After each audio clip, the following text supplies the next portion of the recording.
35 minutes. That's all you've got. Right now, somewhere in the shadows, behind doors you can't see, they're whispering your name. A secret meeting, plotting, planning, deciding what happens to you without you even being there. And you sit here unaware, wasting seconds that are slipping like sand. Every tick of the clock is another knife being sharpened, another voice turning against you, another move being made in silence. They don't care about fairness. They don't care about your story. They care about control. 35 minutes isn't a warning. It's a countdown. Every second wasted is a weapon in their hands. That's the part nobody wants to admit. Time isn't neutral. It doesn't sit there politely, waiting for you to use it. It moves relentlessly. And while you're staring at the clock, wondering if you should act, wondering if you should wait, wondering if you should think a little more, they are sharpening every second you drop. Every hesitation, every pause, every delay becomes ammunition for them. You think you're safe because you haven't moved yet, but in truth, you're bleeding power with every moment you waste. You sit still and they move. That's the cruel balance. You hesitate and they advance. Time doesn't favor the passive, it feeds the predator. They don't need you to make mistakes. They only need you to wait long enough for them to strike. That's how betrayal works. Not in loud explosions, not in sudden, dramatic attacks. No, betrayal grows in silence. In the seconds you don't use. In the minutes you give away without realizing the price. Think about it. While you're second, guessing, someone else is deciding. While you're replaying scenarios in your head, they're building theirs in the shadows. While you're convincing yourself you'll move, in a minute, they're stacking weapons against you, invisible, silent, inevitable. And when the moment comes, you wonder how they got so far ahead, how the trap was built so perfectly around you. The answer is simple. They didn't steal your time. You gave it to them. Every second you wasted, they turned into a blade. Most people don't see time this way. They treat it like air, unlimited, invisible, harmless. But time is not air, it's currency. And worse, it's a weapon that can be turned against you. The enemy doesn't have to outsmart you if they can simply outweight you. They don't have to run faster if you refuse to move. All they need is your hesitation. And hesitation is the sharpest gift you could ever hand to someone who wants to cut you down.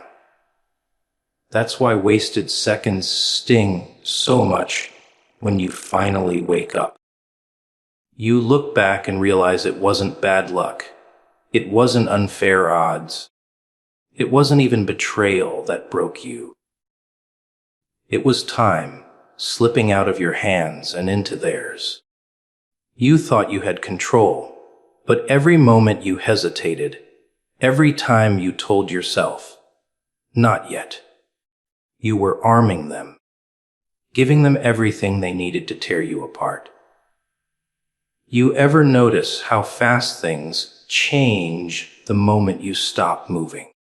How suddenly everything feels heavier, tighter, more dangerous. That's not the world changing.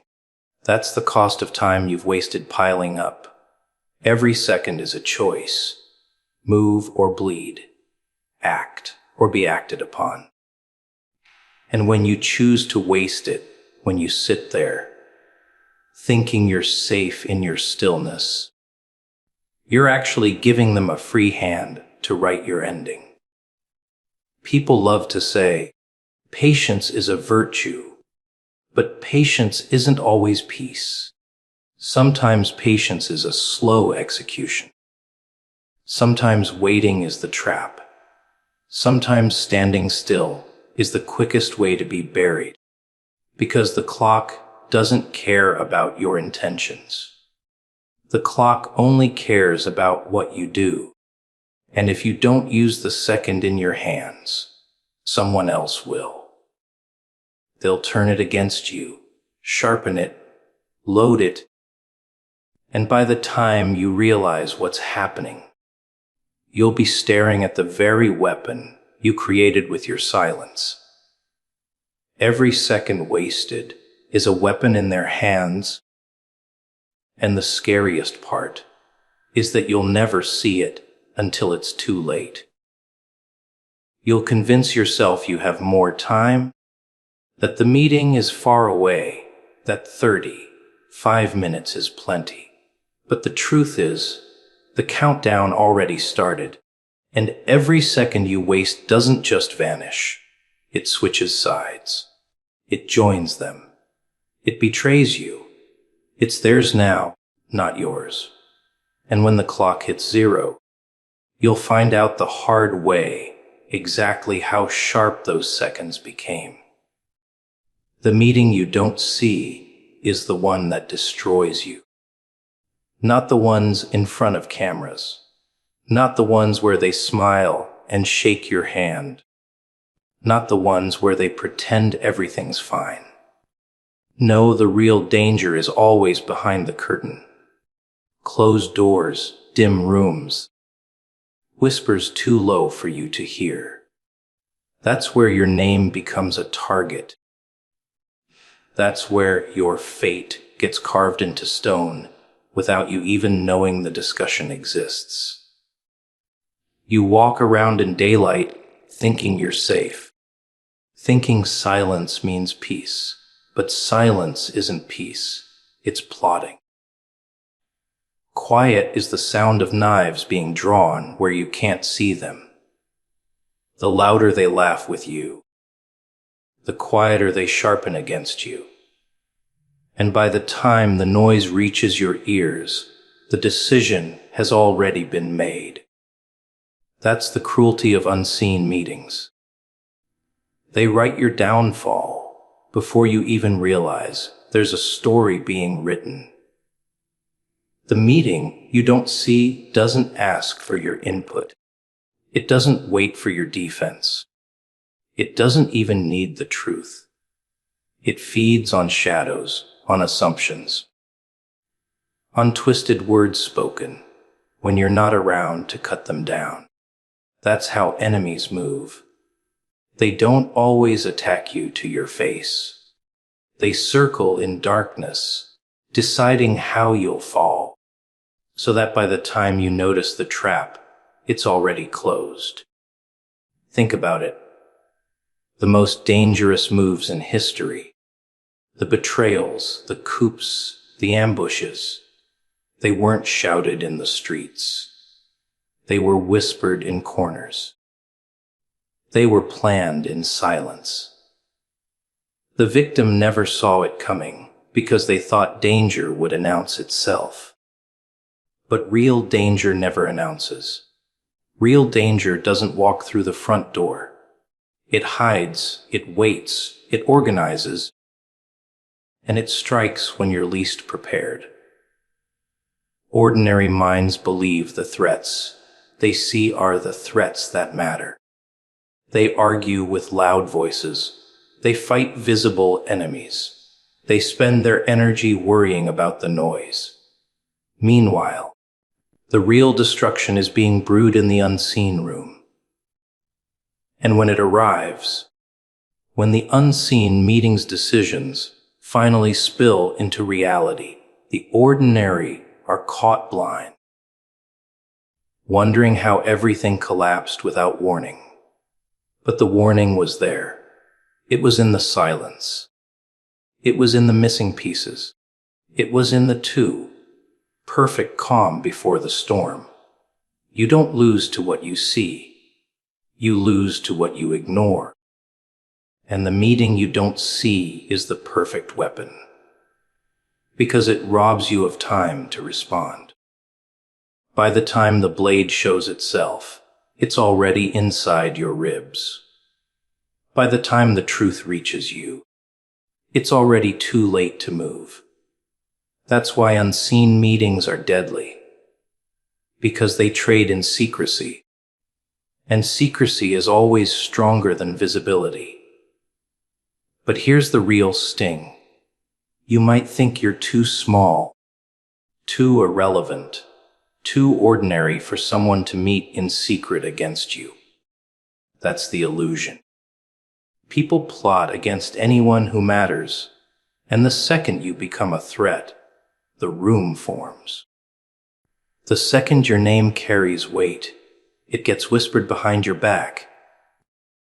The second you step out of ordinary, you're on the agenda of shadows. That's the price of significance. You tell yourself you'd know if something was happening. You'd feel it. You'd sense it. But how can you sense what you're not even allowed to see? How can you fight a conversation that takes place without you? That's why it's so effective. They don't need to strike you in public. They just need to write your execution order in a private room.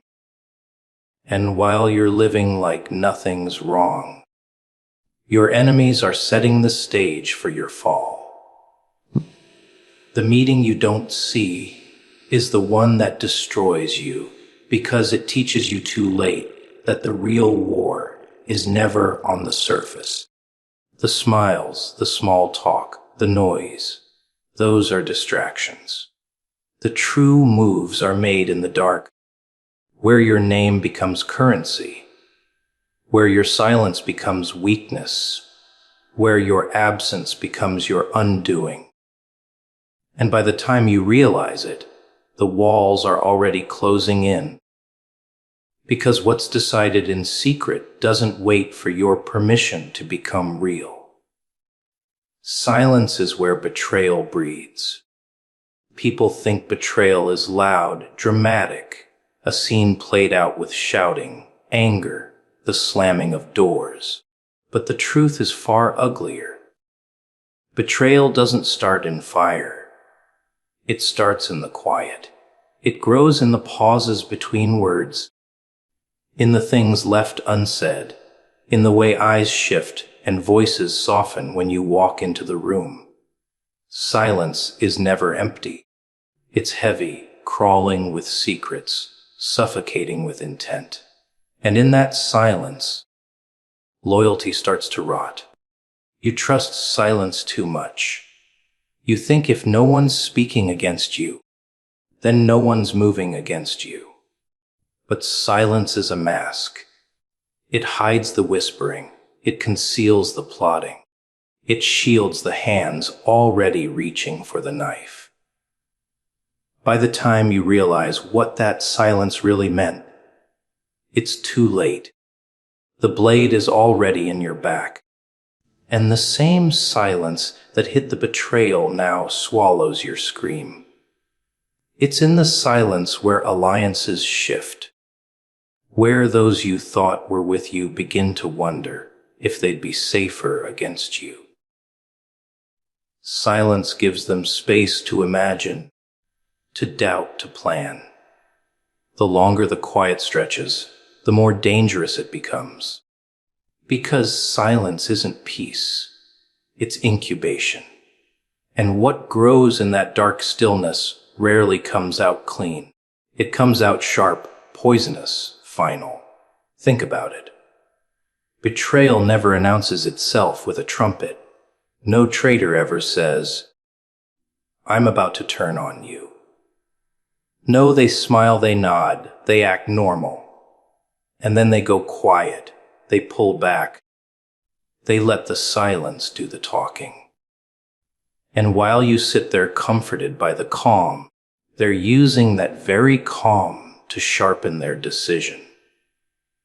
By the time the silence breaks, by the time you hear the truth, it's already been decided. Ordinary minds ignore silence. They crave noise, chatter, constant reassurance. They think danger lives in shouting, in conflict, in visible enemies. But the smart ones know better. The smart ones know silence is a signal. The absence of noise means something is moving where you can't see it. It means words are being spoken somewhere else, in another room, against you. It means a seed has been planted, and in the quiet, it's already growing into something that will crush you.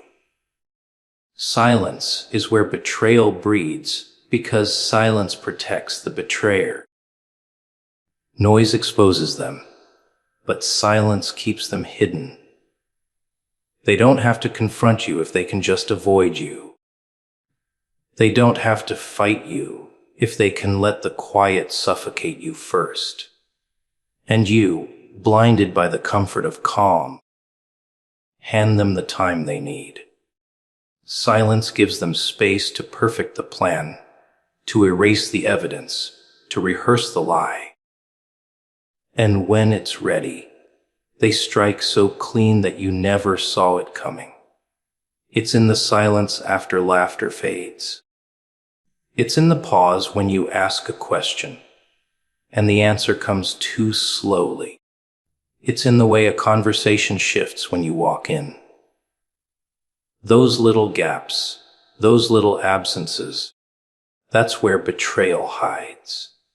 People show their loyalty in their noise, in their defense, in their words. But silence is the absence of loyalty. Silence is complicity. Silence is the proof that betrayal is already in the room. You can't trust silence because silence is never neutral. It's either the calm before the storm or the grave after the kill. And most of the time, it's both. It lets betrayal grow in the shadows, undisturbed, unchecked, unseen. And when the silence finally breaks, when the words finally come out, you realize those words have been sharpened for weeks, months, maybe years, in the quiet you ignored. Silence doesn't protect you. It protects them. It gives them cover to build what will undo you. It gives them space to become your enemy without ever showing their hand. And while you sit there, comforted by the stillness, convinced that no noise means no danger, betrayal is breeding right behind your back, waiting for the perfect moment to come alive. Time is not your ally. It's their advantage.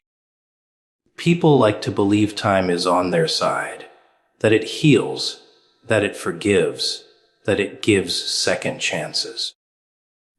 That's the lie you tell yourself to sleep at night. But while you're leaning on the clock, treating it like a friend, they're twisting it into a blade. Time isn't neutral. It bends toward the one who uses it. And right now, while you wait, they're using every passing second to tighten the rope around your neck. You think waiting makes you stronger. You think patience is power. But waiting gives them room to breathe, room to plan, room to turn their whispers into weapons. You stand still, clinging to the idea that time will save you, while they move in silence, feeding on every moment you waste. Time is their shield. Time is their camouflage. The longer you sit, the more invisible they become, the more perfect their strike will be. Every tick of the clock is a choice. You either use it to move, to disrupt, to counter, or you hand it to them like a gift. And they love gifts. They take your hesitation, your delay, your misplaced faith in time, and they turn it into strategy. By the time you realize they've been working against you, the seconds you wasted have already become their army. They don't need more strength. They only need your weakness. And the weakness is believing the clock is loyal to you. Think about it. They don't have to run faster if they know you're standing still. They don't have to strike harder if they know you'll strike later. Time itself softens your edge, dulls your urgency, rots your momentum until you're nothing but a target waiting to be taken. And all the while, you keep whispering, "I've got time." That's the trick. They've let you believe that. They've let you cradle the clock like it's a friend while they sharpen the knife behind it. You've felt it before. The pressure, the countdown, the sense that you're running out of something you can't quite see. That's not paranoia. That's reality. Time is leaking out of your hands, dripping into theirs, arming them, strengthening them.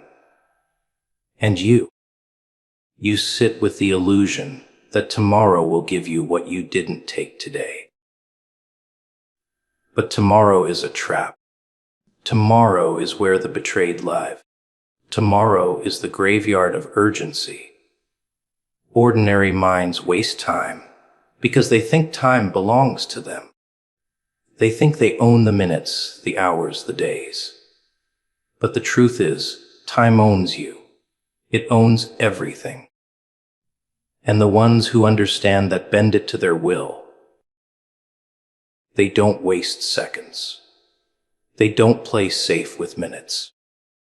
They use them like weapons. Every second sharpens their position. Every pause you make gives them ground. And by the time you notice the distance between you, it's already too late to close it. You think you're safe because nothing's happening yet. You think stillness means security. But stillness is what time loves most. It keeps you blind while they grow. Time favors the one who acts, not the one who waits. Waiting is surrender. Waiting is choosing their side. Waiting is handing them every advantage without a fight.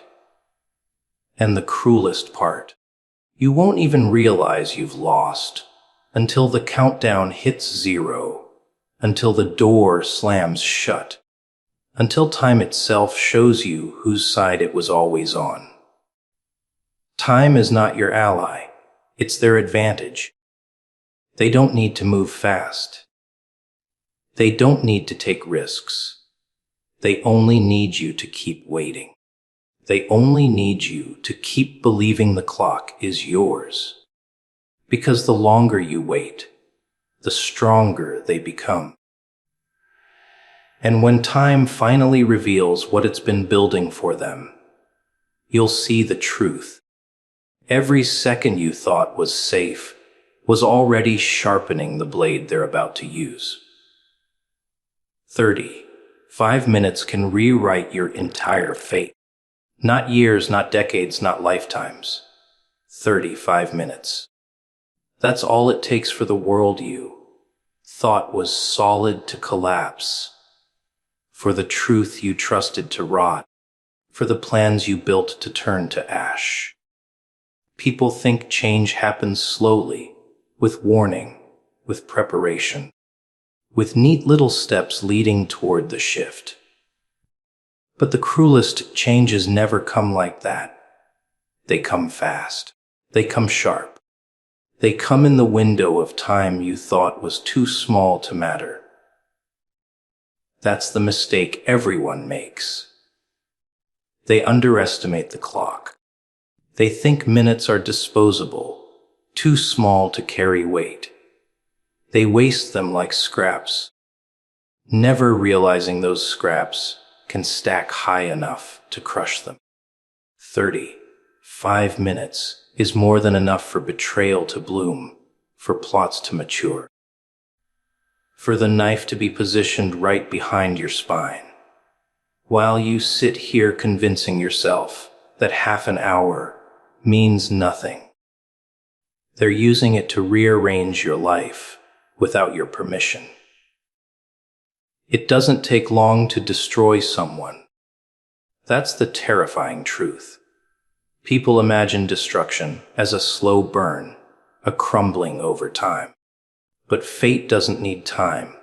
It needs a decision. One meeting, one betrayal, one whispered plan made in silence. And everything you built can fall apart. 35 minutes is a lifetime for those who know how to use it. While you waste it wondering what might happen, they spend it making sure it will. You can feel it when the clock is heavy, when the air thickens, when the silence grows sharper, when every tick sounds louder than the last. That's not your imagination. That's the weight of the countdown pressing on you. You want to ignore it, distract yourself, pretend it doesn't matter, but deep down, you know it does. You know those minutes are alive, crawling, plotting, waiting to snap their teeth the second you let your guard down. Ordinary minds don't see it. They tell themselves, "It's only 35 minutes. I've got time. Nothing can happen that fast." That's why they lose. They underestimate how much damage can be done in the span of a single countdown. They don't understand that betrayal doesn't need days. It needs moments. Power doesn't need years. It needs timing. And timing is everything. The ones who win aren't always the strongest. They're the ones who know exactly how to use the minutes you're too blind to value. Every second inside those 35 minutes is a chance to flip the board. The enemy knows it. That's why they act in silence, in urgency, in hidden places. They don't wait for the grand stage. They strike in the shadows where time works for them. And by the time you realize it, by the time the clock drains out, you're left staring at the aftermath of something you didn't even see happening. You think fate is written in long chapters, but it isn't. Fate is written in fragments, in small bursts of time where choices are made, words are spoken, and secrets are sealed. 35 minutes is all it takes for your allies to become enemies, for your safety to become a trap, for the story to twist so violently you don't even recognize it anymore. That's how fragile it all is. That's how brutal time can be when it's not in your hands. The difference between survival and ruin is what you do inside that narrow space. 35 minutes can be salvation if you use it, or it can be destruction if you don't. Because the enemy isn't wasting it. They're not sitting still. They're feeding on it, shaping it, turning every passing second into leverage. And when the countdown ends, they'll have everything they need to strike. 35 minutes can rewrite your entire fate. That's the truth you can't ignore. Minutes matter. Seconds matter. Time isn't just passing. It's working against you if you let it. And in the space you thought was too small to matter, everything can change. Everything can vanish. Everything can end. Those who act before the clock runs out take back control. That's the law of survival. Not the strongest survive, not the smartest, not the ones with perfect plans written in neat little books. No, the survivors are the ones who move before time moves them. The ones who see the clock bleeding down and don't sit still, waiting for the blade to fall. They don't wait for the meeting to finish, for the whispers to grow louder, for the storm to break. They interrupt it. They break the pattern before it breaks them. People love to cling to the illusion that waiting will bring clarity, that if they stall, the truth will appear, the answer will arrive, and everything will line up neatly. That's a fantasy. Waiting doesn't bring answers.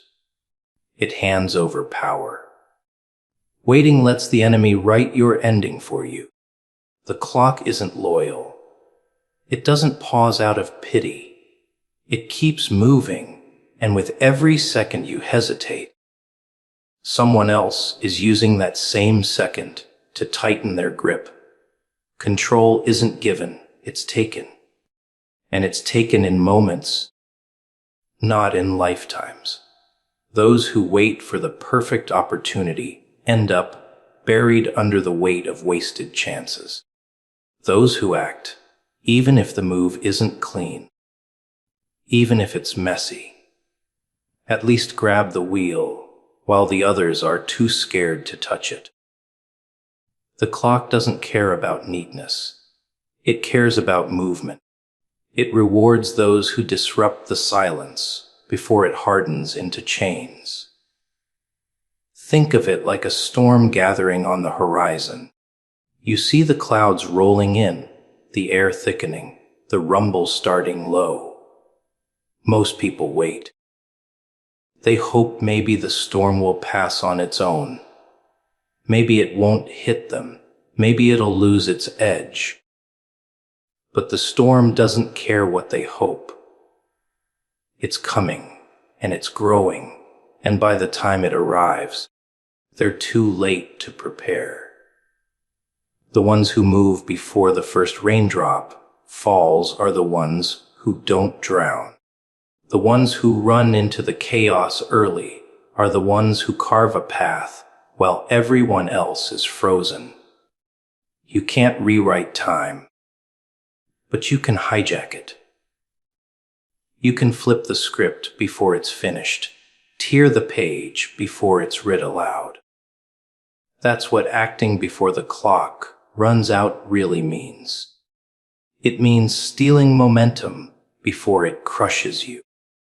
Because the truth is, hesitation is just permission. Every second you hesitate is you silently nodding, silently agreeing to whatever they've planned against you.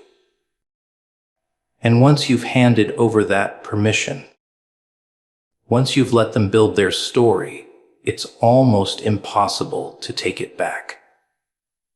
Control isn't about knowing everything. It's not about certainty. It's about moving despite the uncertainty.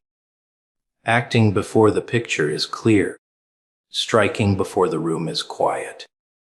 Speaking before the silence swallows you. That's what separates the ones who dictate fate from the ones who get dictated to. You don't need the whole map to start walking. You only need the courage to move before the walls close in. The enemy thrives on your hesitation. They want you to stall. They want you to believe the lie that there's more time, that waiting is wisdom, that patience will save you. It won't. Patience is poison when the clock is against you. By the time you convince yourself to act, the stage is already set, the door's already locked, the trap already sprung. And then you wonder how it happened so fast. It didn't happen fast. You just moved too slow. Those who act before the clock runs out don't always look graceful, but they survive. They wrestle control out of time's hands. They snatch the pen back before someone else writes their ending. They rip power away from the shadows before the shadows close in. That's why the countdown is never neutral. It's either your weapon or theirs. And the only way to make it yours is to move while everyone else is still stuck staring at the ticking hands. Those who act before the clock runs out take back control. They don't wait to see how the story ends. They write it in real time, with real cuts, with real blood, if they have to. Because in the end, the ones who wait become victims of time, and the ones who act become its masters.